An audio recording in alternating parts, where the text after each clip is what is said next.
Hello, hello, hello. Welcome to Royal Sussex Live. Welcome, one and all. Tell me, do you all hear the air conditioner? Um, it's kind of a roaring sound. If you do, I'll move someplace else where it doesn't make as much noise. It just kicked in, scared the bejesus out of me, too. Connie Bomer! Hey, Connie Bomer. I tried some of my Ricola tea today, the blue one infused with honey. Oh my goodness. Oh, honey, was that good? That was so good. I mean, I don't even know if it's available here, but officially a fan. Thank you so much for that. I would have, I didn't know that it exists, but it was great. You're great. Thank you so much. Okay, let me see who was here first. Um, Teddy Bongo, thank you so much for being here. Connie Bomber was second, followed by Black Queen. Okay, very good. Um, Bright Eyes PBMJ, it's been a while. Emma D, thank you so much for the Forget Me Nots. NASDAQ, thank you. Legs is here, and Legs wants to say hi to Lydia, MJB, Ingrid Sowers, Connie Balmer, Francilia Mosley, Black Queen, Mary H., Joy Moore, Fancy, Adrian Burrows, NASDAQ, Novi D, Nithalando, Nian Danny. Thank you so much for that, Legs. And let's see. Oh, it sounds good. No need to move. Excellent. Yeah, what I hear is like whoosh, a roaring sound, but okay, that's good because I'm very comfortable where I am and I would hate to move. Hello, Mackenzie, Auntie Jane, Mercedes Todd. Okay. Um, okay, let me grab my slides and we can get on with it.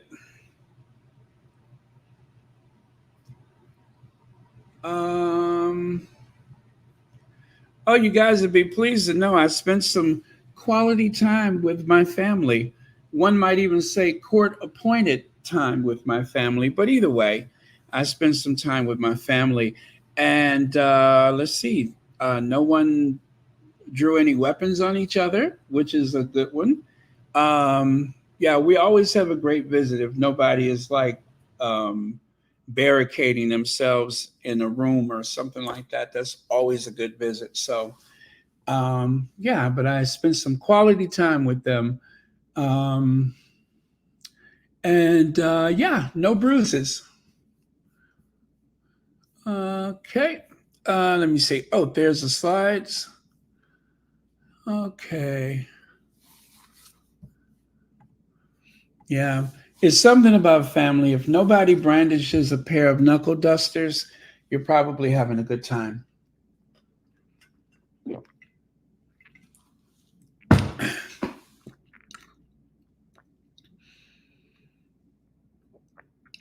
Oh, Lou Lee, let me see. Just here for a short time, bedtime, blessings to all. Well, thank you so much for spending some time with us. Let's get on with it so you can enjoy as much as possible. Just getting started. As you know, the Sussexes say that they have a lot ahead and that these not a royal tour is going to take place more often. And so, you know what, you guys, they're going to need our prayer because they need that extra added protection because there are some elements out there that do not want to see them do well. But the people that invite them, the people that depend upon them, they know that having Harry and Meghan um, involved not only shines a light on different causes and projects and such, but also it just gets things done. You can get things done when they're involved. There people are so excited to get involved with anything that includes Harry and Meghan. And as we've seen from Nigeria, I mean, look at the women that responded to an invitation to meet with Megan. Look at all those people. And I'm telling you, I have never seen such a room full of beautiful black women in my life. Never. It was an amazing thing. I feel like a changed person because of that, because there was so much positivity and just so much beauty, and everyone was so regal. You know, it was like let's say the heads of state from all over Africa convened into one place. And of course, the first ladies or the presidential ladies or whatever the case may be, let's say they all spent some time together and they were in one room. That's what that felt like. It just shows what's possible. Kathy G. Let me make sure I did this right. Okay. Oh, good. I thought I had accidentally put you in timeout or something. I hit the wrong part of the thing. Let me see. You'll never know how strong you are until being strong is your only choice. Thank you, Kathy G. I love that. I love that. That is absolutely beautiful. Thank you so much. And that, of course, is credited to Bob Marley. One of my favorite sayings is, you don't know what you know until you need to know it. Now, as far as I know, that is just something I said one day.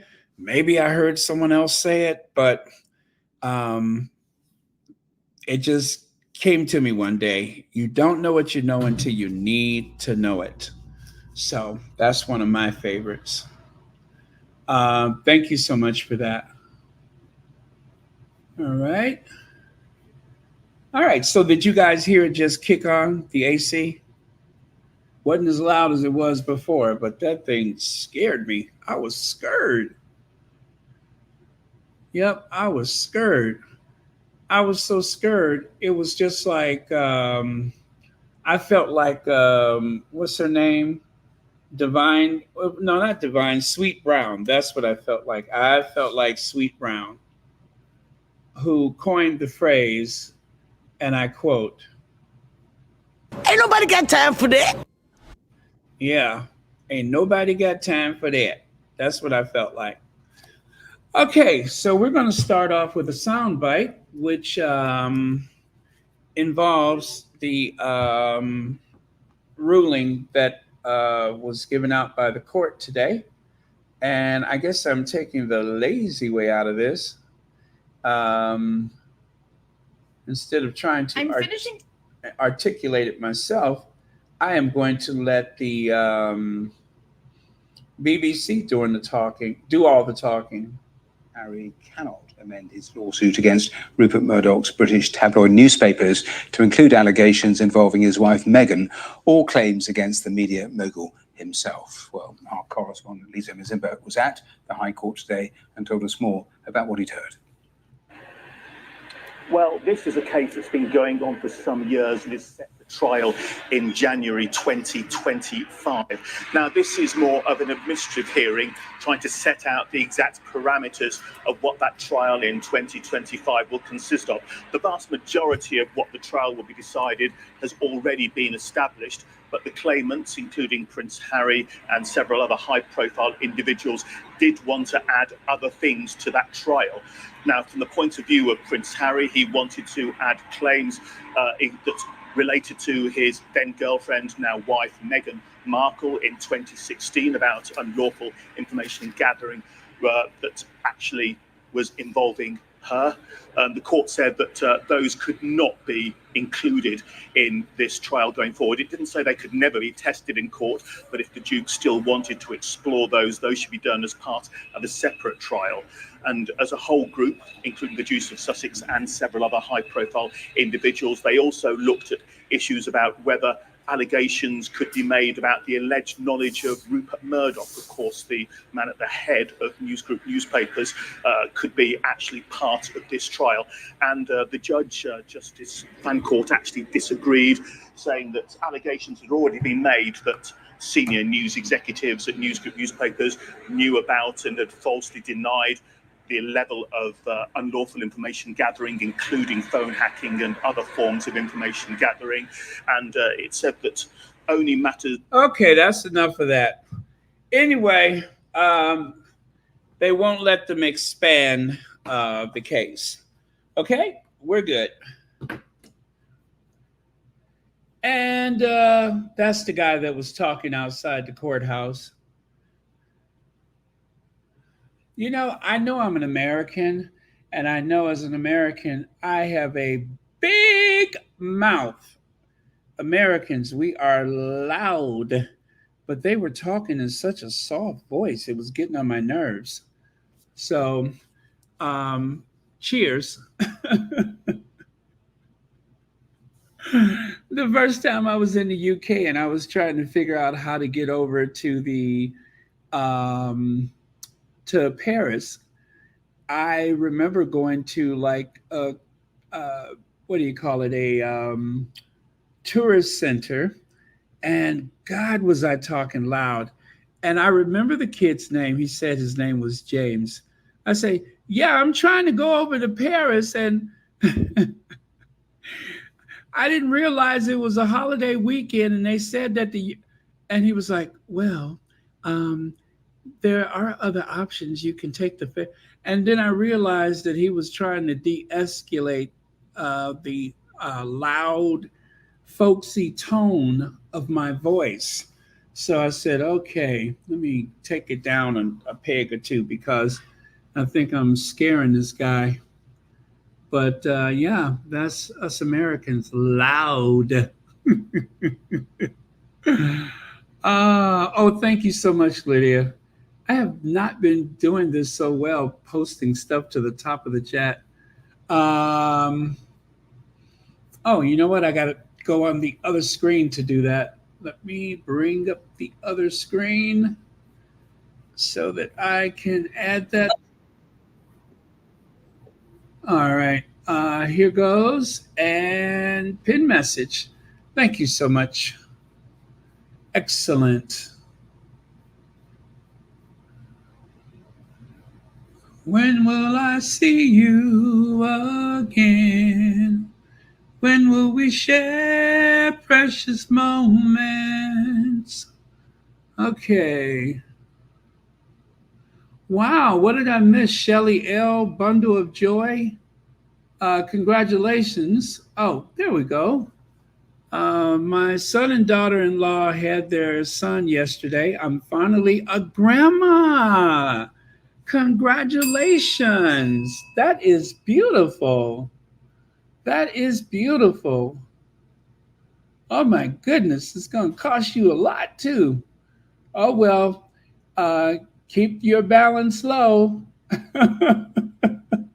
That sounds like somebody's going to get that credit card out. The last time I went baby shopping, I think I had temporary amnesia or something. I don't remember what happened. I just remember dragging and dropping stuff in the cart. They had a what do you call it, a wish list, and I couldn't help it. I'm like, oh my god, that's so cute. That's so cute. So I would say I had baby brain, but when people say that, it ends up causing a quarrel. So, but I think I had a case of baby brain, my own case of baby brain. Leg says, before Harry and Meghan, I didn't realize how much the UK tries to indoctrinate the US squatties have stripped away brand Britain is why they hate Meghan. Well, thank you so much, Legs. I really do believe that not only has the Commonwealth changed the way that they look at Britain, but it has also caused people in the United States to look at them and give them a bit of a side eye.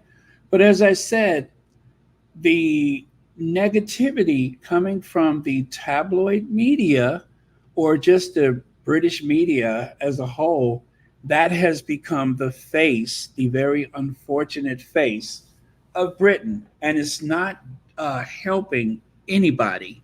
It really does not help. And also, I believe the other thing that causes a problem is that they keep having these hit pieces on big city America, right? Lawless America, the homeless in America. And if you hear it's like, okay, this is what I struggle with. And no offense to the squatties from Australia, but every time I hear an Australian accent from a news person, I get very upset because I feel like they're about to launch an attack on Harry and Meghan. And even if the story is about something else, I feel myself putting my guard up and ready to dismiss whatever they're saying. So the Australian media has been particularly harsh. And it's unfortunate because, intellectually, I know that it has nothing to do with the average person in Britain. I know it has nothing to do with the average person in Australia. But emotionally, it triggers me when I hear the English accent, and especially when it has to do with Harry and Meghan. I feel like there's an attack. There's an attack coming. And when I hear an Australian accent, it's even worse because I feel like there's an attack coming. So it's an unfortunate byproduct of this vicious Murdoch hate campaign, but it just takes a few rotten apples and it just ruins it for everyone. So I'm struggling with that. That is another one of my many struggles where I'm trying to keep things in perspective, and yet I find myself troubled by those certain things like that. Thank you so much, Lex.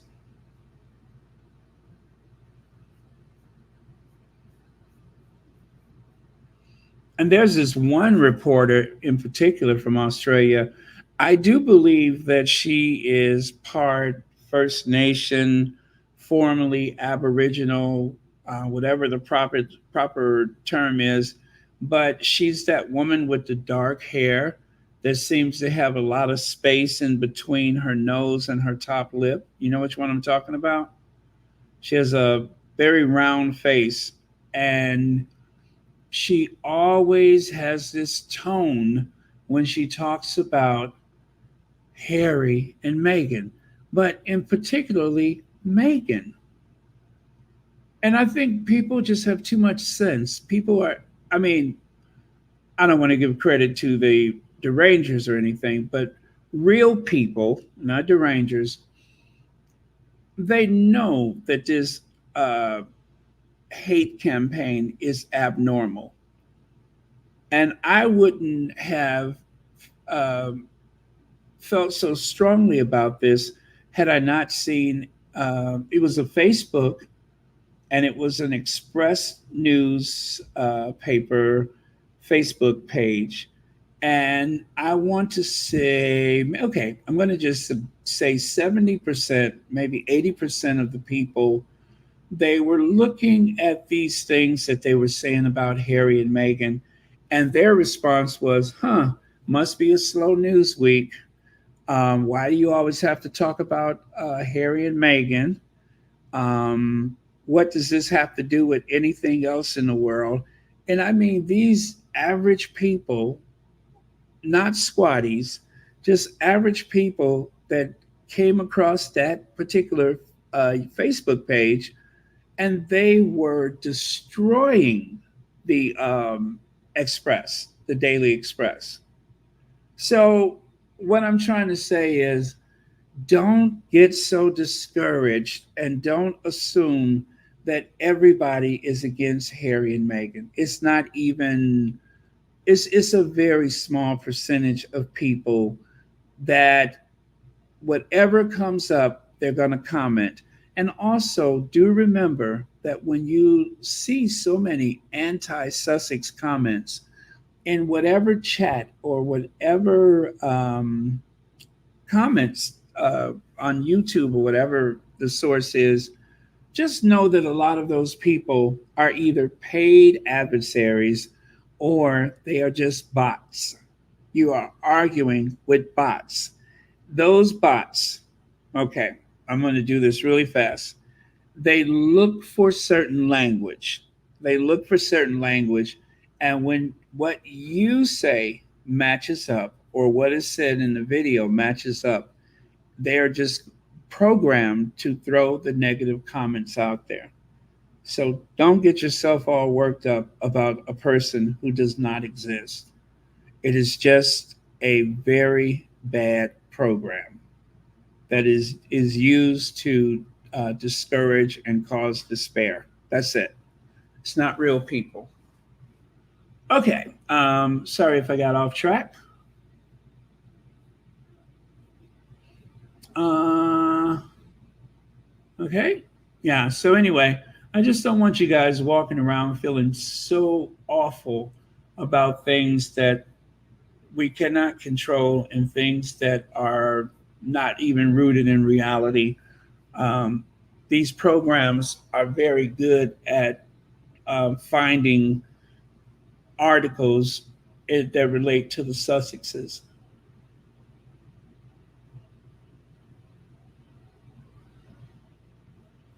Let's see.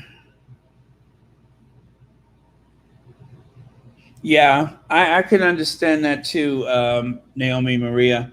But again, it is just a very vocal minority. And if there is any strength to be in a very active and vocal minority, just consider how much the Sussex Squad has done with just a handful of people that have a hell of a lot to say.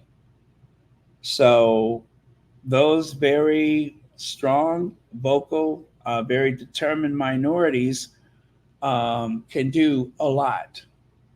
We have done a lot.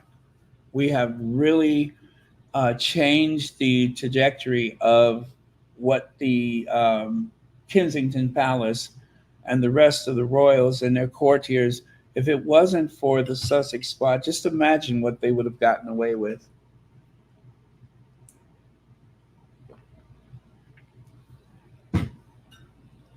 You cannot measure the strength of what we've done.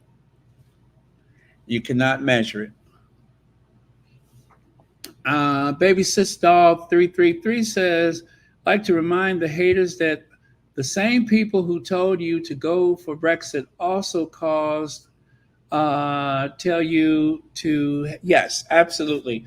The Brexiteers, which is, I guess, the English or the UK version of the MAGA people. Um, the same people, the same voices that said Brexit was a good idea, those same, especially if you've ever taken a peek at their social media, you know they're the same people. Thank you so much for reminding us that. And thank you for the super chat. But you know that they're the same people that thought that that was a good idea. And some of them still think that it was a good idea. Okay, Prince Harry got goosebumps over projects supporting for veteran service personnel in Nigeria. So that's because he was shown the design for the groundbreaking new center that takes his worldwide help for veterans to a new level. The tranquil looking facility, which is proposed for Abuja, Nigeria, will provide a haven for physical and mental rehabilitation for wounded service personnel. The center's architects and the Nigerian Armed Forces hope. The Duke of Sussex, who spoke with awe about the proposed center when computer generated images were shown during a reception held by the Chief of Defense, General Christopher Musa, while Prince Harry and Meghan Markle were visiting Nigeria earlier this month. Raffaella Bertoni, thank you so much for the super sticker. And thank you as always for watching Royal Sussex. Greatly appreciate it. Take a look at the computer generated rendering, right?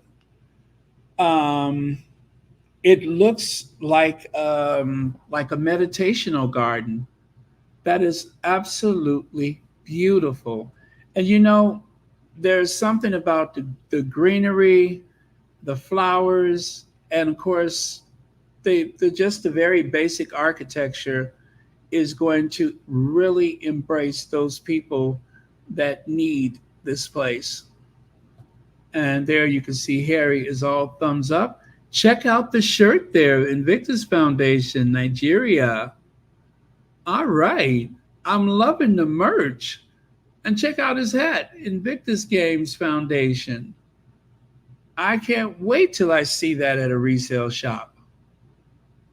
I can't wait. And look at the security forces protecting our Duke of Sussex.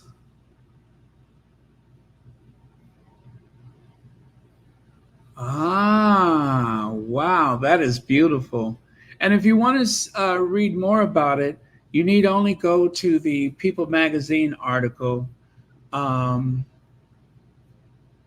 let's see. In his address to the party, where he and Meghan were given gifts of traditional clothing, entertained by dancers, and heard from Nigerian veterans, Harry said service personnel not being defined by their injuries was a growing belief among the wounded. And that is what the new center you're building is all about. Seeing the plans for the new Invictus Center gives me goosebumps, he told the reception. Prince Harry added that the Nigerian team had been a welcome addition to the Paralympic style games. He said they represent their service and this country extraordinarily, won medals, and came back with a smile on their faces. During the 3-day trip, Prince Harry visited a military hospital. What this proves to me, what this reminds me of, is the power of seeing what is possible post injury, he said. Let's take a look at some more of these artistic renderings. It is definitely a welcome space. Look at that. Look at that.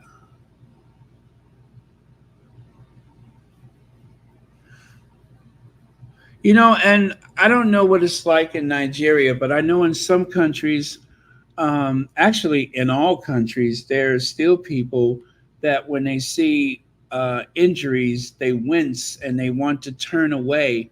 But in so many cases, the Invictus Games has brought so much pride and dignity to the individuals that have been wounded or maimed during a war or battle. And one of the best examples is the Dusseldorf Games, where they are planning a year round Invictus. I guess they will use the name Invictus, but that is nothing to be nervous about because there is something going on with Invictus. It seems like every day, I don't think you can grasp how huge the brand of Invictus is. There are nature walks, there are people that run, people that bike, and it's all done under the banner of Invictus. So there's a lot that goes on that we don't see every day. But there are a few squaddies that follow it, especially RS Royal Suitor. Royal Suitor. She follows those things just about every day. Uh, yeah, it's amazing how much there is going on with that. So, this is the first time I've seen this photo, by the way. I love it. And here's another one of those renderings. Beautiful. Absolutely beautiful. I mean, it's like a peace garden. It really is. And to have a space that is defined just for the wounded veterans and their families, I think it is very much needed and will be enjoyed and appreciated for decades. Readying to turn Invictus into a toxic media circus. Glow, who makes those videos that I'm always so, um, what do you call it? I guess, what is the word I'm looking for? I'm in awe of the work that she does. That's it. I am in awe of the work that she does. She makes some amazing videos.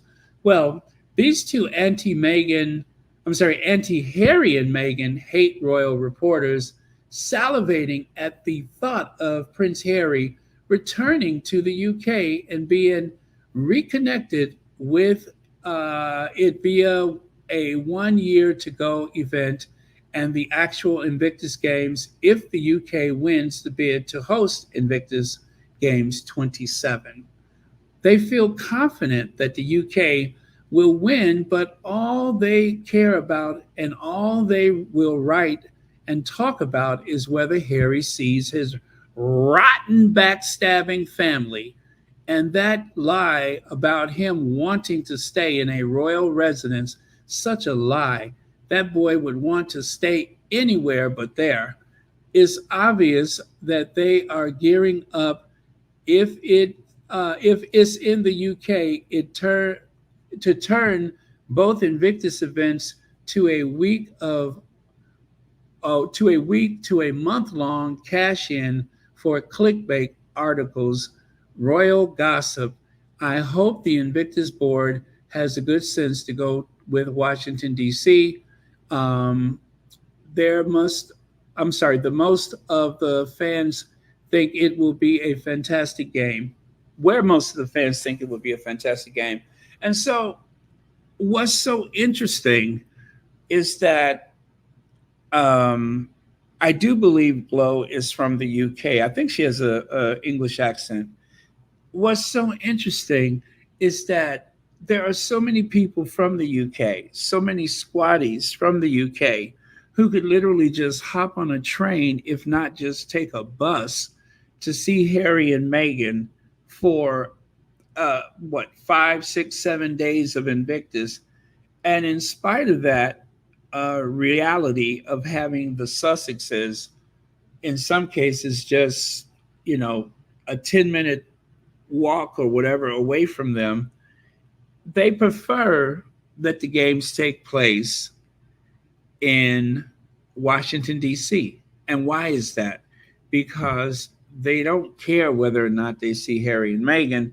What they care about is the integrity of the game and, of course, the mental health and well being of both Sussexes, because they are going to be, when I say they, I do mean the British media, they are going to be absolutely brutal all the way up until the end of the games. And even beyond that, there is going to be a media feeding frenzy in the UK. So I think that is a very generous spirit that so many squatties in the UK would rather Harry and Meghan have their sanity and their dignity intact than to actually consider going to Harry's birthplace, the United Kingdom, for a return of the Invictus Games. I think that is such a beautiful, thoughtful way to see this because, yes, Washington D.C. is a very long way away, but at least the tabloid media will not be there in record numbers, and we won't have the whole thing of will he or won't he for anyway. Let me get to this. So Roy Anika and whoever this person is, I don't know why this girl is wearing this little house on the prairie dress in 2024, but there seems to be a lot of that amongst the Brexit women, which I'm assuming she's one of them. But you got to hear this exchange. You have to hear this exchange. It is so ridiculous, but if I had to hear it, I want you to hear it too. Because if I had to suffer through it, so shall you. Going to take place between Harry and a member of his family. Well, July, they're going to announce the winner of the next Invictus Games host. So will it be Washington or will it be Birmingham? And that will be a big announcement, I expect. And then at some point, if Birmingham gets it, as you know, everyone I speak to here seems to be quite optimistic that they'll win it. He'll come back, he'll do the kind of 1 year out, and there'll be that kind of natural tie to the country in a way that there hasn't been in the past 4 years. So he'll have that kind of connection in that way if UK ends up hosting that games in future. I suppose if he was to come back in July, the question would be raised again, is he going to ask to stay in a royal residence? Will the king say yes again? And at that point, will he take it up or will he turn it down? And when is the next meeting going to take place between Harry and a member of his family? And I don't mean the Spencer family, because they were out in spades for him when he came back. When is Harry next going to see his father, his brother, his uncles, his aunt? He didn't come to the last trooping the colour, the King's birthday parade. It's very unlikely that he'll come this year. And there aren't those kind of big opportunities where we would expect to see him anymore, are there? No. Because nobody does expect him to attend those family events. He just comes now in a private capacity for his charities, doesn't he, for charity events? So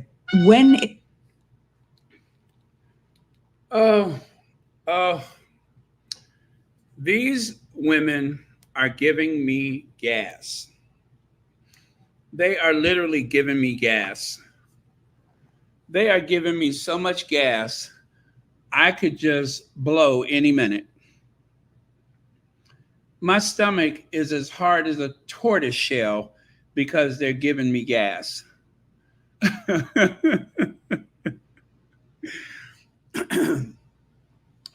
This is so abusive. It is abusive. Anytime that you take something that could be very sensitive, such as this, and you drag it out, and you literally just keep pinching and elbowing, and it seems like death by 1,000 cuts. It's as though they have run out of ways to ask that same question over and over and over again. To what ends? What is the point of it? What would we gather from it? So let me just tell you what I think about this. Do you all recall when Harry went to The Hague, which is of course, in the Netherlands? One of Harry's cousins happens to be the king of the Netherlands, Willem Alexander. He's the king. And so, of course, they said that Harry was snubbed by the king, and because the king did not ask Harry to stay with the royal family in the Netherlands. Harry is there for work. The Invictus Games is work for him. And I don't believe he draws any salary from it, but it's work. It's what he does. And they say a man is what he does. And Harry is incredibly generous, thoughtful, and very energetic when it comes to the Invictus Games. It is such an illogical question as to whether he's going to find himself welcome to stay with the royal family in the Netherlands, or will he stay at a hotel? Let me answer the question as best I can. No. And when it comes to the Invictus Games in the United Kingdom, no. When Harry goes to the Invictus Games, he is going as part of a team. He may be the leader, the captain, but he's also a team player. And why would you travel as a team to another country, even if it is his place of birth? Why would you go and stay in a castle while the rest of your team, including James Holt, stay at a hotel? That makes absolutely no sense. There's nothing logical about that, especially if the games are in Birmingham. Even if there is a royal residence nearby, I couldn't help but think that it would be one heck of a commute to get to the games when you could just stay in a hotel. That's why it's so stupid. But yet, they're going to keep talking about this time and time again. And it's all part of this distraction, this very distracting narrative about Harry's position in the family. It does not matter. I would not want to go anywhere with a team of people, even if they're working, under me, for lack of a better words. But I would not want to go someplace and stay in a castle or a palace or anything else of the sort if my team is at this hotel or that hotel. That's why this is so ridiculous. It's not anything, there's nothing to do with whether Harry and the family is getting along. It's just common sense. You stay with your team. That's it. There's no need, there's no purpose, there's no justification to stay with that family. And it was the same in the Netherlands. What kind of leader are you if you're staying at the, I don't know what hotels are in Dusseldorf, but if you're staying, let's say, at the Oriental Hotel, which is like what, a 4 or 5-star hotel, and the rest of the team is at the Howard Johnsons or whatever, it would just be rude. So that's what I have to say about that. Is none of this makes any sense. It is ridiculous. And I'm sorry that we are going to be inundated with more of the same. More of the same. This is why they sound so dry and so lackluster, is because they're trying to make a relevant point out of something that should not even be up to discussion in the first place. Who gives a rat behind where Harry's staying? How about whether the king is going to live or die? How about whether Kate is going to live or die? Now that's something to talk about, seeing that they're both going through some very difficult times. But instead, we have to decide whether Harry is going to stay at the invitation of his father at one of the royal residence, one of 22 throughout the land, if not more. Oh, God. Anyway, that's what I have to say about it. Meghan's jamming. They want him at a palace so they can get leaked info. Yeah. Even if there's nothing to share, they'll make up something. They'll find something that seems plausible because he stayed with them. They'll find something that seems plausible. Just like this whole idea of the royal residence, which will he stay? Will he be invited? It seems logical on the surface, but for the reasons I just explained, it doesn't make any sense. Next thing you know, they're going to say Harry wants to hitch a ride on Air Force One. Oh, God, you people, please give it a rest. For the sake of humanity, please give it a rest. Thank you so much, Megan's jamming. Okay. And one thing that you can count on is that when it's over with, Harry is going to take the first thing smoking back to Montecito.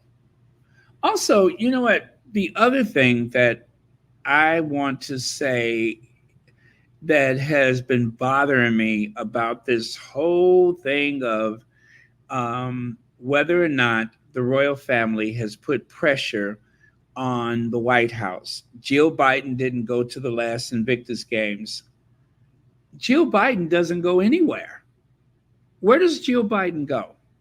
Jill Biden spends the bulk of her time with her husband. Am I wrong or right about that? I think Jill Biden is probably one of the less traveled first ladies that we've ever had.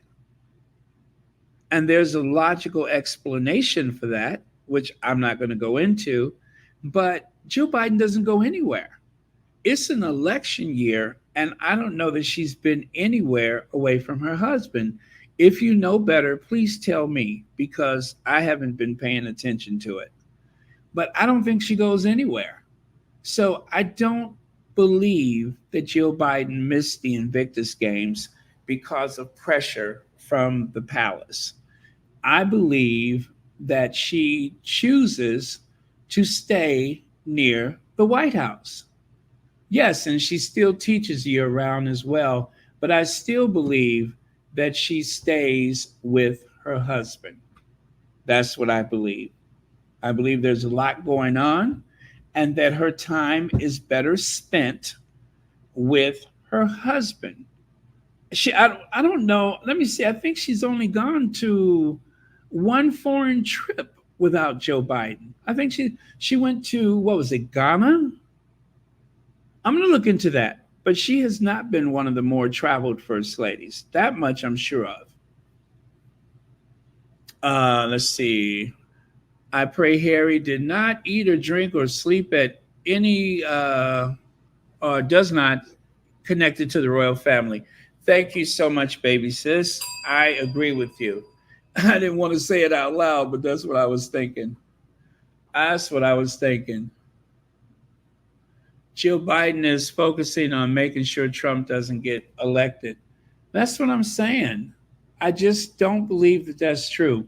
Now, I've even heard Celebici, who has been a royal watchers for a long time, and they said that they believe that there has been pressure on the White House. That may very well be the case, but I don't think that Jill Biden is choosing her comings and goings based on the palace's wishes or whatever the case may be. I just think that her time is better spent in Washington, and she's not doing a traditional campaign season for her husband. She did the first time, but this time around, she's staying very close to home for whatever reason. And I think that should explain her absence at the Invictus Games. And even in the future, I'm not sure that she's going to be far from her husband. But that's just my opinion. I don't want to use this format to explain why, but that's my opinion.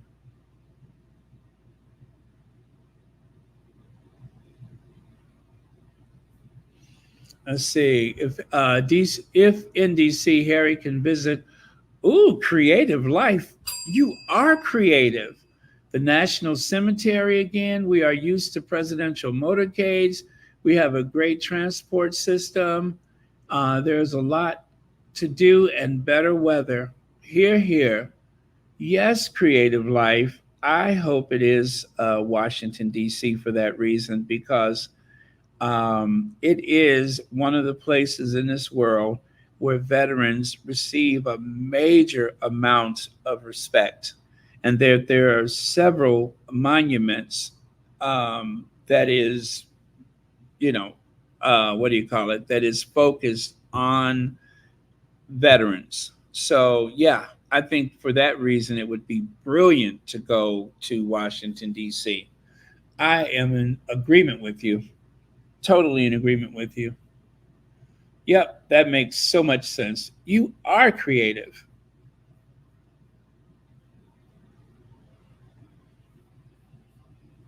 Okay.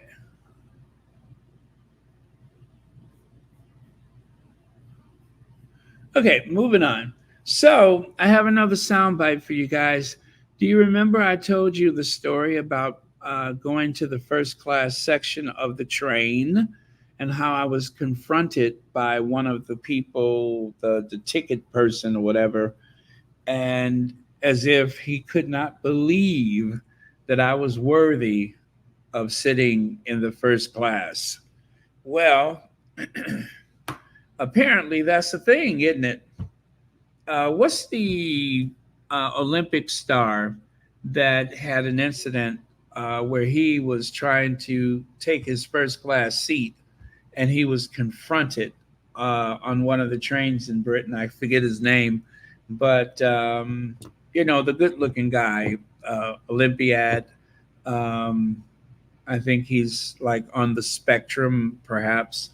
I forget his name though, but he had an incident like that, um, riding while black, I guess is what they call it.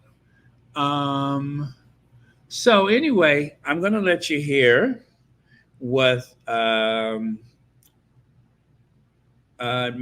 Harriman had to say about his experience, one of many. I'm going to talk today about something that is a great example of what it means to try and exist whilst being black in the UK. I was heading to Waterloo. I'm on the train. I have a first class ticket. I go into the first class cabin. As I'm trying to find a place to sit, there's a couple. The husband has his back to me. He cannot see me. And then his wife, who is a white lady in her maybe 60s or 70s, stares at me. And it's a look I know, but I'm like, Miss Hand, stop it. Stop it. This whole thing where we always have to second guess ourselves. Anyway, I sit to the side of her and try and ignore it. Journey continues and she's looking at me. I can feel the look. And then the ticket inspector comes. She looks at this guy. So she makes eye contact with him like this. And she does that. I kid you not. She does that towards me. I'm watching her do this. And he's like, to be fair to the ticket guy, he's just doing his job. And then he looks at me and he goes, tickets, please. And of course, me being me, I never know where my tickets are. And I'm like, and she goes, oh. Yep, whilst I'm looking for my tickets. Eye rolling. And I find my tickets. And the ticket inspector says, thank you, sir. And he leaves. And I sit there and incredibly, this same couple, their husband starts saying, oh, where are we meeting them? At the South Bank? You know, they're going to the very place that I oversee, or I'm at least a chair of. And I just thought, this life, you know, the microaggressions and racism of this woman who, the very sight of me made her have all kinds of preconceived ideas of what I must be, you know, and then recognizing my own journey. It was something very, very interesting, you know. So I just left her to stew in her hatred, which I don't think will ever go away at this late stage in her life, and continue with mine. But I had to share you that experience that happened very recently to me in this country. So, Brother Misan Harriman, an Oscar-nominated filmmaker, as well as one of the best photographers of our age. And this is the attitude someone had on a train because she was so certain that he did not belong there. And to this very day, all these years later, I still try to say or try to, decide whether or not the situation I had was rooted in racism or not. But of all the people walking to carriage one, I was the one that was singled out, and he asked me to show him my papers. Oh, I'm sorry. That was a slip. He asked to see my ticket. He was very polite about it, but there's someone that goes through the train that is going to look at tickets. Why do I have to show you my ticket on the platform and you're not asking for other people to show their tickets? So, out of all of the beautiful memories, and there are many that I've had in the United Kingdom, that one I single out as being one of the more bizarre. That was the only incident of that kind that I am aware of with all the many trips that I've had to and from the United Kingdom. That was the sole event. But I'm going to have to tell you, I'm going to balance that with a very pleasant exchange I had in Scotland when there was a delayed train and I was using my rail pass. This was after I left Dumfries House. Um, the operator was actually watching me on surveillance on the platform. And anyway, I called the information number. Well, actually, she watched me because I picked up that phone that they have at the platform. Let me say that properly. And I asked her about the train that was delayed. And she said, yeah, the train is delayed, but she said, I'm looking at you right now. She said, are you the only one? Is there anyone else with you? I said, no. I see some other guys over there, but I don't know if they're taking this train. And she said, okay, well, we're going to send you a taxi because you shouldn't have to wait so long for the train. I was like, really? But that was part of the customer service from the railroad, is that they were sending me a taxi just for myself because the train was delayed, and that they would take me to another station where I could connect to get back to, I guess it was back to Glasgow or something like that, wherever I was headed to. And I was just blown away by that. I didn't know that that was a thing, but she was super, super nice, and I felt well taken care of. So again, I have so many more positive experiences, and just that one weird one that deserves at least an asterisk. So, but yeah, that's what happened. Let me see.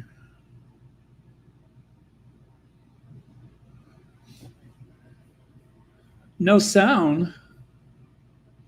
Okay, just one person with no sound. I think the rest of you are okay. Boo Boo Romero, thank you so much for being here.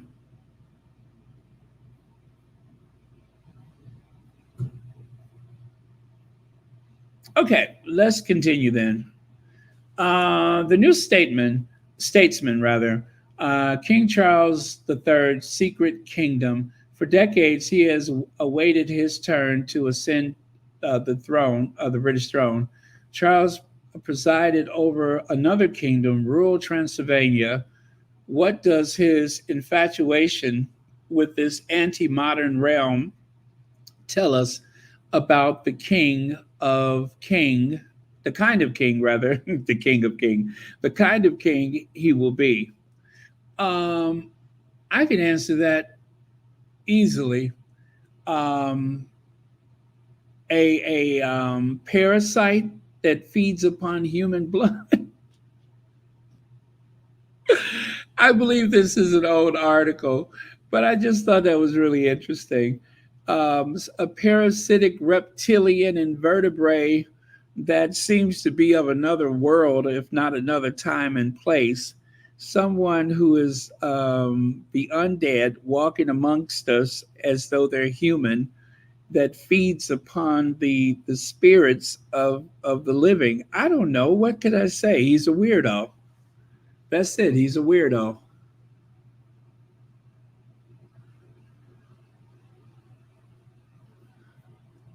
Um, you know what? I think you're absolutely right. Let me find it. I haven't done that one for a while, have I?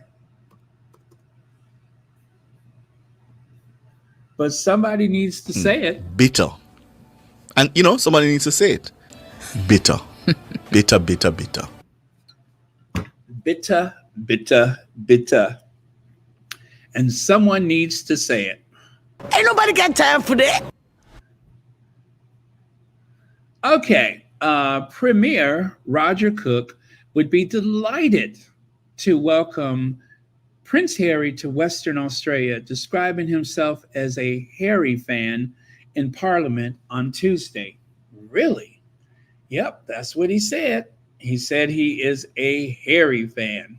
So before we get excited, because you know how that is, you just never know where a person is coming from. His Premier Roger Cook would be delighted to welcome Prince Harry to Western Australia, describing himself as a Harry fan in Parliament on Tuesday, speaking during budget estimates about the possibility of King Charles visiting Western Australia before the end of this year. Opposition leader Shane Love asked Mr. Cook if he would welcome a visit from the monarch's estranged second son. I would be delighted if Prince Harry came to Western Australia. I noticed that he's a more of a polarizing character as far as the royal family members go. I often have this discussion at home. I'm a bit of a Harry fan, he said. I'd be very happy for Harry to come over. May I just say it would be just a great opportunity for him to be able to engage with some of the veterans that live in Western Australia. Governor Chris Dawson, official secretary of Howard Gretton, refused to be drawn into whether Prince Harry, who has surrendered his royal titles, that's a typo there, or lie, would be entitled to stay at Governor's House on St. George's Terrace. It comes as speculation continues over whether the king will make his first trip down under in 2024. Now, see, that kind of ruins it for me right there, because if it's going to turn into will he stay here or will he stay there, I just don't want them to go. I don't want them to go. They don't need to be drawn into something like that. So if that is going to be the attitude, if that's going to be the conversation leading up to the visit, then I say stay away.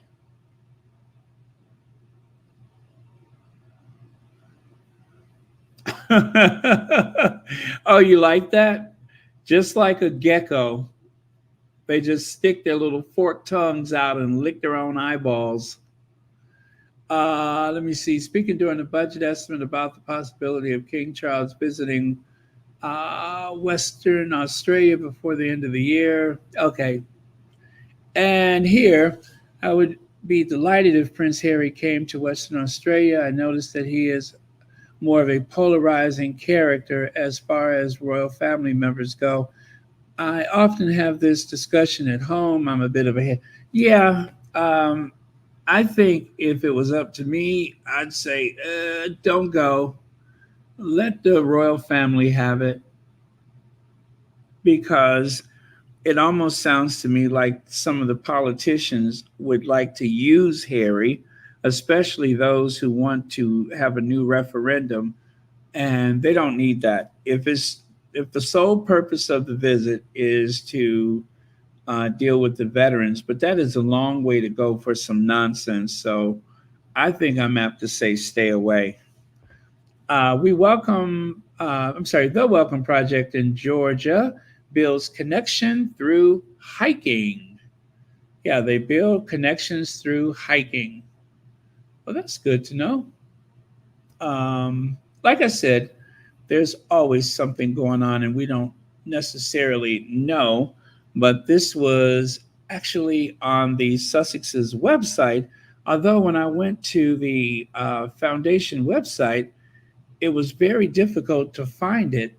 It's not stacked up with the rest of the articles that's there. Let's see. The Welcome Project is dedicated to creating enriching and supportive programming for women who have recently resettled from Afghanistan.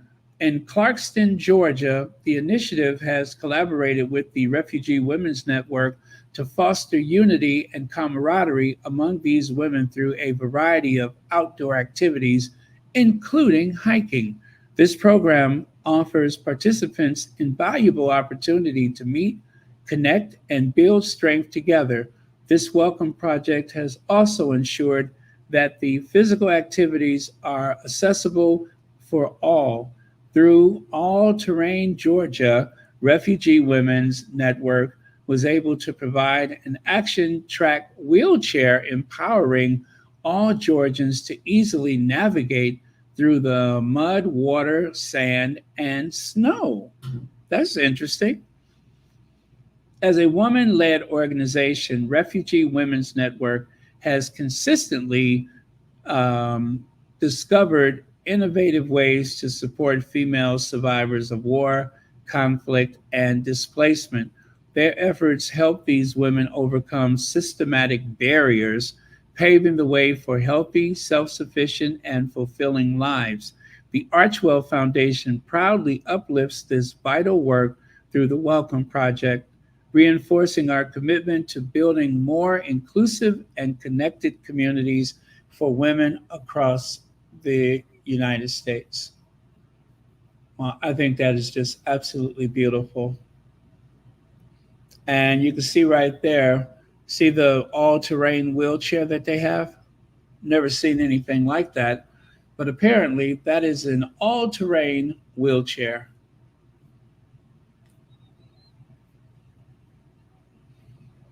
Now, Team USA U16 women's basketball team standing with the El Salvador U16 team. The score was 114 to 19. I don't know why the scores are so lopsided. Um, I'm pretty sure that the team El Salvador played as hardy a game as anyone, but I couldn't imagine why they were unsuccessful, why it wasn't closer. You know what I mean? I mean, I'm sure they trained, but for some reason, Team USA seemed to dominate. I'm being sarcastic, but for some reason, Team USA seemed to dominate on the court. I don't know. It just seemed like they dominated on the court. But anyway, there seemed to be a bit of a difference. So, oh well, I it'll probably come to me later. For now, I just can't figure it out. What is that? Is Ivy here? Did I miss Ivy?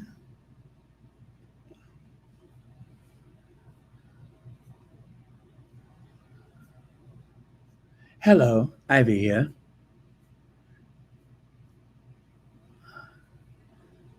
Uh oh, is that what they are? 16 years old? You 16?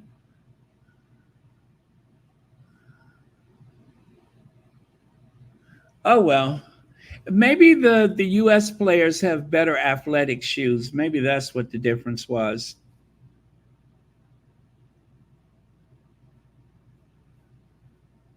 Or maybe the net, maybe the basketball rim and net was a little higher than what they're used to in El Salvador. You know what I mean? Maybe when they got to a basketball court different from what they use at home for practice, maybe that threw the game off for them a bit. Who knows? Okay, dismay over Windsor Castle decision to end free entry perk for local residents. Chris Ship with a P, not a T. It is ship. Ship. Ship with a P, not a T. If it had a T, that would be weird, but it's Chris Ship with a P, not a T. Anyway, Chris Ship says King asked to intervene in Windsor dispute about ending free tickets for locals. Residents say it's a perk which compensates for the hordes of tourists and lack of parking, which sells RCT, which sells the tickets, says locals can get in for half price. Apparently, King Charles' great great great grandmother, Queen Victoria, was the sovereign who said the local subjects should be able to access the castle for free. So the king is being asked to make a similar monarchical decision. And I agree. I think that the locals should get in for free because they they are the ones that are like the first line of defense for Windsor Castle. I mean, being locals, they can tell you when things are out of the ordinary. You know, I'm not saying that they're going to wage a defense if someone tries to attack the castle, but I believe it's a very close knit community that surrounds the Windsor Castle and that they're used to the pomp and circumstance. And yes, sometimes they have to deal with crowds of people and weirdos from around the world. And it's their locals. Just let them in for free. Gosh, how much more money do you want? So, let me see. Apparently, the Kings. Okay, we did that already. So, Windsor Castle is bringing an end to the free admission for the town's residents in a move criticized by locals who said they see those in Big House on the Hill as their neighbors. The Royal Collection Trust is halting the long established perk, which offers free entry to local people who have a Royal Borough um, of Windsor and Maidenhead Advantage card from June the 1st. Cardholders will now have to pay for a ticket to world's oldest and largest inhabited castle, but will receive a 50% discount, costing £15 in advance of the 16.50 on the day, with the free entry for one child up to age of 17. The king uses a 1,000-year-old fortress in Berkshire as one of his official residences, and it is a working palace, often staging investitures and state visits, but remains open to the public throughout the year. Let me see. When Queen Victoria came to the throne in 1837, she introduced tickets for visitors, which could be obtained from the Lord Chamberlain's office or from select London booksellers. Liberal Democrat parliamentary candidate Julian Tissey said the locals happily welcome millions of tourists a year and in return were able to visit the famous castle when they chose, which I think just makes sense. Let them in for free. For many of us who live in Windsor, visiting the castle for free is a great pleasure. Anything that's free is a great pleasure. Some locals pop in to use the excellent cafe, and who hasn't taken the visit relatives, taken visiting relatives for a day trip. So yeah, I think that it is just the neighborly thing to do. Now, one of the things that I think is rather strange, though, if you want to visit the Queen's burial place, if you want to visit the tomb where the Queen is buried, along with Philip, George the Sixth, and also the Queen Mother, Queen Elizabeth, you have to pay to get in. That is, I think, very disconcerting that you have to pay to visit the Queen's grave. I don't know how to get around that. I mean, they could make it free to go to the Queen's burial place and just charge people to get inside of Windsor Castle, but you shouldn't charge for both. But apparently, you have to buy a ticket for Windsor Castle to go to the grave. That is heresy. It should not be. That is a very sacred place.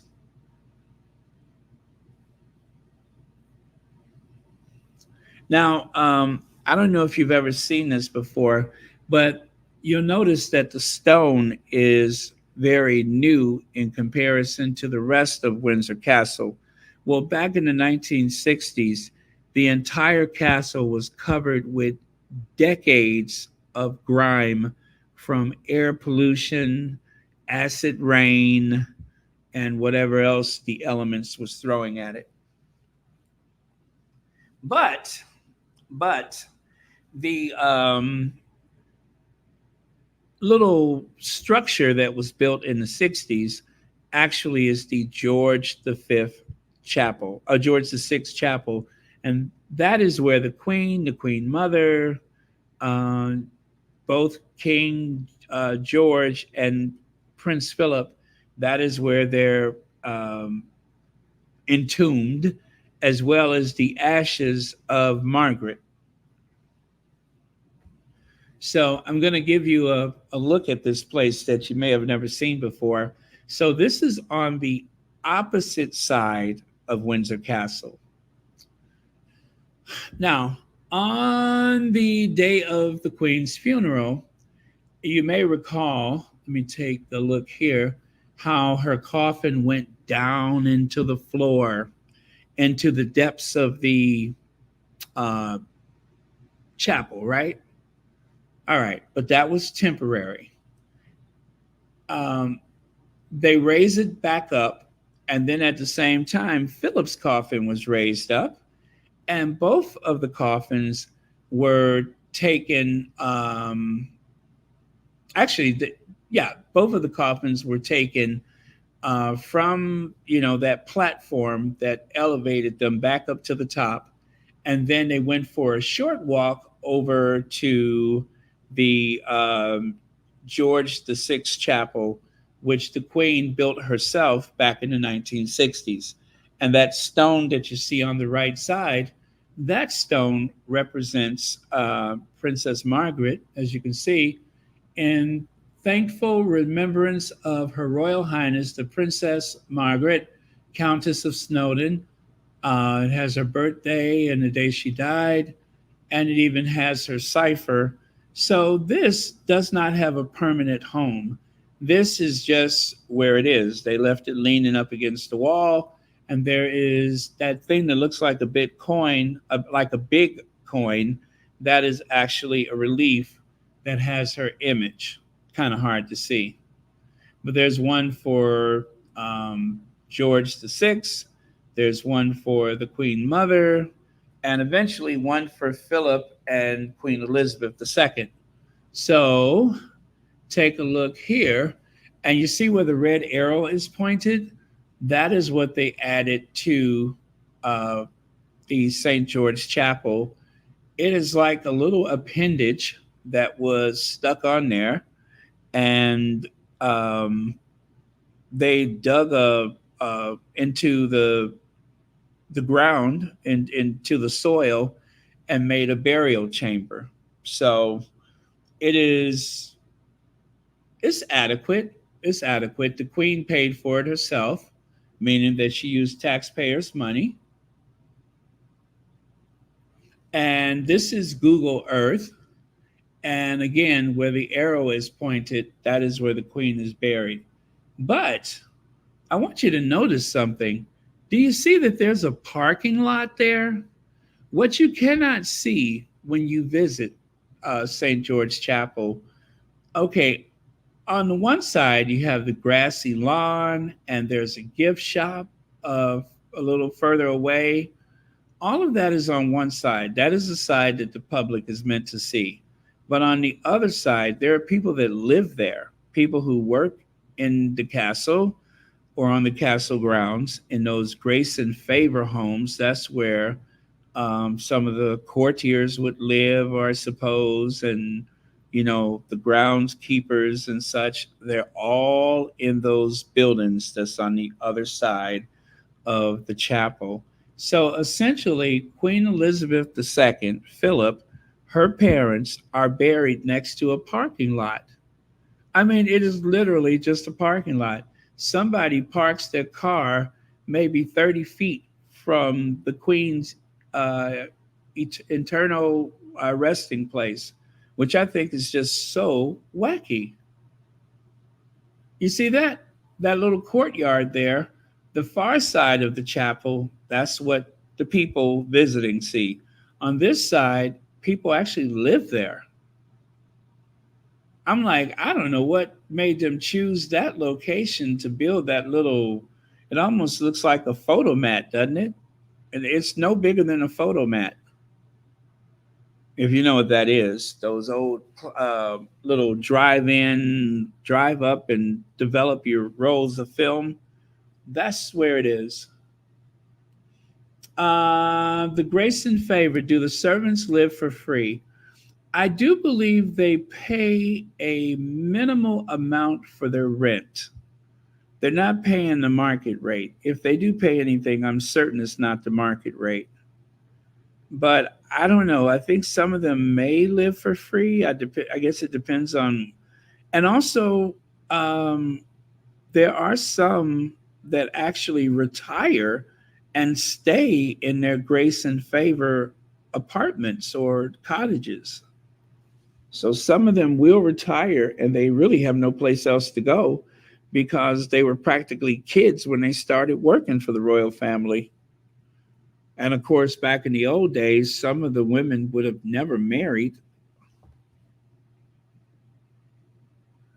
Yeah, that is the burial place. And so you can see the arrow pointed here. And like I said, you could see cars parked there. I just think that's so weird that the queen is pretty much buried next to a parking lot. I'll go back and take another look. Again, you can see cars are parked there, and the queen is parked there.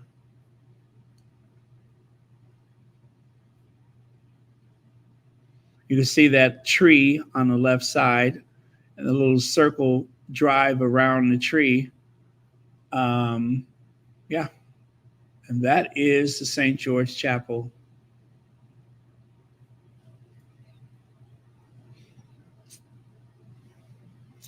And let me see. And I think you can just barely see it, but there is a wall that separates the the grounds of the castle from those homes that you see on the left side there. So there is a wall that separates that part of the castle from the rest of the world.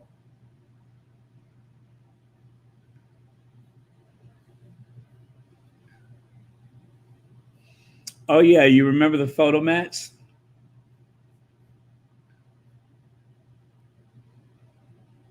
Okay, you guys, I'm done with this. I just thought I'd show you a little something interesting. Now, top Nigerian fashion designer Funmi Ajila Ladipo hit the spotlight once again when royalty came a calling. All the way from the United Kingdom, the Duke and Duchess of Sussex, Prince Harry, and Meghan landed in Nigeria for a visit.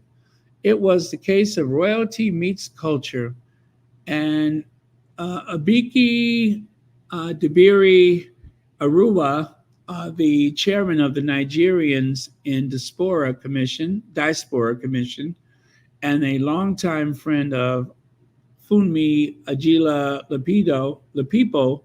Ladipo rather, was there on hand to represent the visiting couple to present the visiting couple with colorfully stylish, lovely Aso Oki fabric made by Regalia, okay, Regalia, by Fall. So lovely were they that the Duchess adorned it with a royal charm and grace. It became an instant photo representing the couple's visit to Africa, Nigeria, which equally adorned the couple's pages of newspapers and online blogs around the world for days. Yeah, that was quite a look.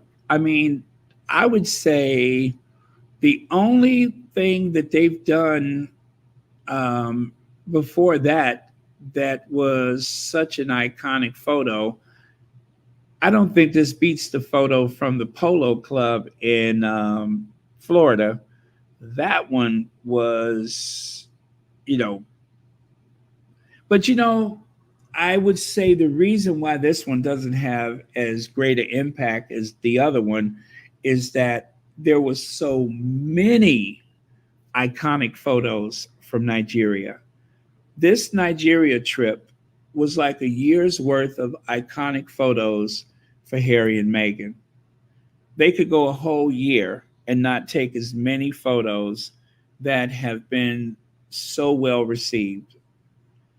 And so that is a true compliment to Nigeria, because everything was so picture perfect. Just about everything they did, you could have gotten a great magazine cover from photos. So, yeah, it'd be hard to choose. The yellow dress, this skirt, what else? Oh, and then of course the dress she wore to the polo game. There was a lot to choose. So, yeah, the red dress, of course, that was a moment in fashion. So I would say it's very hard to decide what was the winning look, but this one definitely is absolutely magnificent. All right. So I hope we see Harry wearing this one day. And I do believe when Harry wears it, they're going to be at the stately, palatial, opulent, picturesque, the very beautiful Sussex Manor in Montecito, where there are no leaks. That is where you'll see him wearing it, probably with no shoes on, because Harry likes to go barefoot. So I think that's where we're going to see him wearing that. But yeah, absolutely iconic.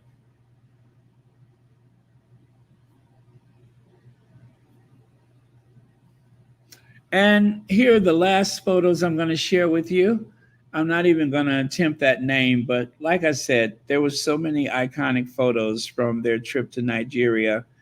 I think it's hard to say which one is the most impressive or which is, the big award-winning photo, because there were so many of them. There were so many of them. And because they are so photogenic, that definitely causes confusion, because you don't know which way to turn with these two, because everything they do, they always look so photogenic.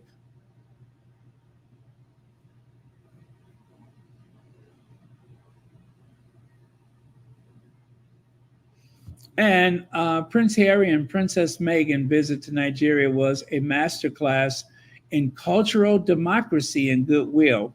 So that was shared by one of the squatties. I lifted her caption without sharing her name so that her account is not targeted by the haters, but definitely wise words. It is a masterclass, and this is what a royal tour should be. Now, since South Africa, this is the biggest tour that they've taken together. And I would say South Africa should be used as a template for the rest of the royal family, although I don't think they're capable of showing that much humanity. But that should be the template that they use in the future. If they don't use that one, then surely they could gain some knowledge from this visit to Nigeria, although they won't admit that it was a perfect tour, royal or otherwise. It was perfect. They won't admit it, but it was. And I agree with that particular squatty. It is a masterclass.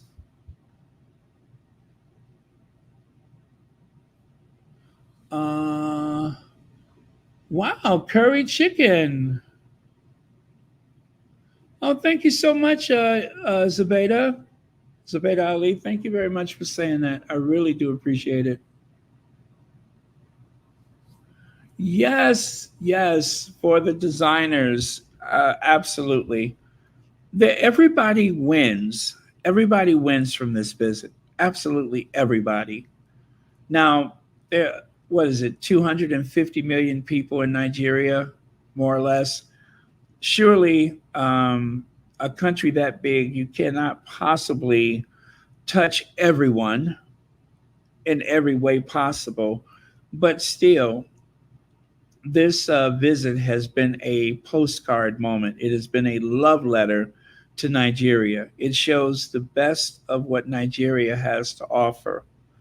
And while there's so much work to be done everywhere, like right now in the Western world, one of the biggest issues that we have, as far as I'm concerned, is not migration, mass migration. That is not a big issue. The lack of affordable housing, especially in the United States, in Canada, in the United Kingdom, among other places, there is a lack of affordable housing. The population of the world is not getting smaller, it's getting bigger. And they need to build, build, build. Don't make war, make homes. And you will have a much happier society. That's my opinion. Build. People need affordable housing. I'm blessed in that I'm pretty stable where I am and it is relatively affordable, but it doesn't make me stop thinking about people who don't have that. It's what we need. It's a quality of life issue that should be addressed.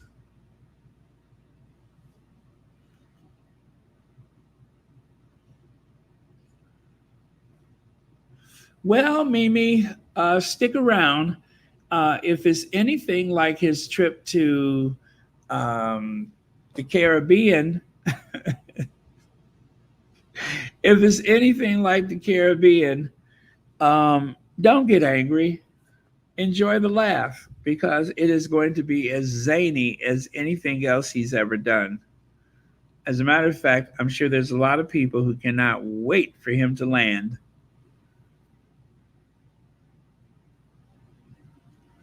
Faith Mazzani, thank you so much. I'm sorry, Manzini, thank you so much for being here. So I think I'm done, you guys. I think I am done. Oh, there's this photo. I don't know if this is real or not. I don't know. I'm not sure. Is it? Isn't it? I don't know. It's a heck of a photo, just the same. But is it real or not? I don't know. But if it is indicative of the type of security that was available to Harry and Meghan, it is okay. It's not okay. I didn't think it was. I was just, I could not decide, but yet it keeps popping up. And I did not see it at all during the visit. So I thought I'd ask the question. So, um, okay, let's go with not.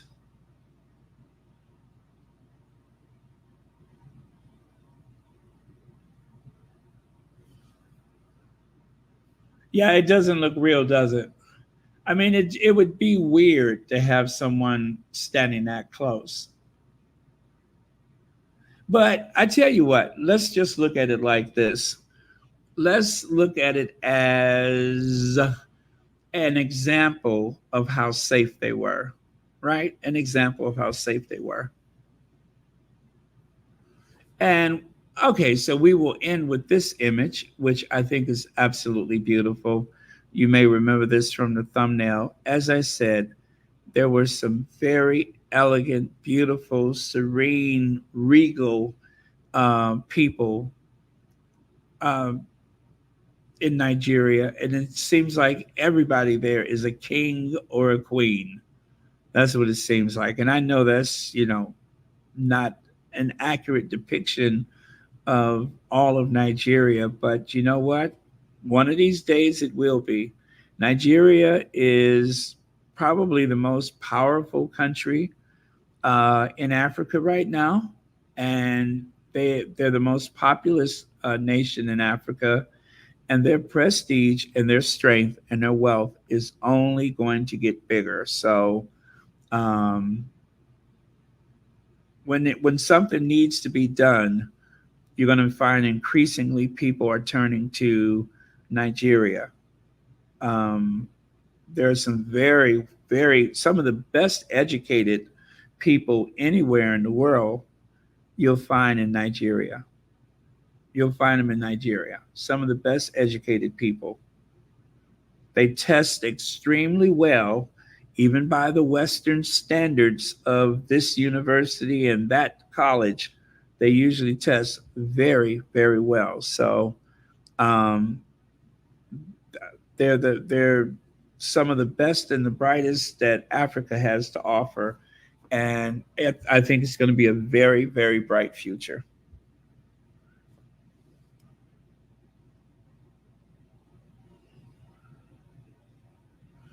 Okay, I like that. Marshar says it's AI generated, but it shows that Nigeria wasn't effing around, wasn't playing about protecting Princess Adamazi Omu of Chukwu. Believe that. And you know what? That will be our last word for the day. Thank you so much, Marshar. That will be our last word for today. I love it. Very well put. And I also love the Mod Squad. Thank you for keeping this a safe space. And of course, whenever you see our queens, it's time to go, and you know what I mean. So, in other words, shut it down. I am done. Love you guys. I will see you next time. And remember, no bad energy, and don't despair with all of these negative articles and everything. Don't let the bots get the better of you. Don't let the derangers get the better of you. This world is a beautiful place in spite of all of the things that are going on in this world. We have lived to see another day. So for the sake of our ancestors, let's make the most of the time that we have. You owe it to the ancestors, okay? Love you guys. See you tomorrow.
got time for that.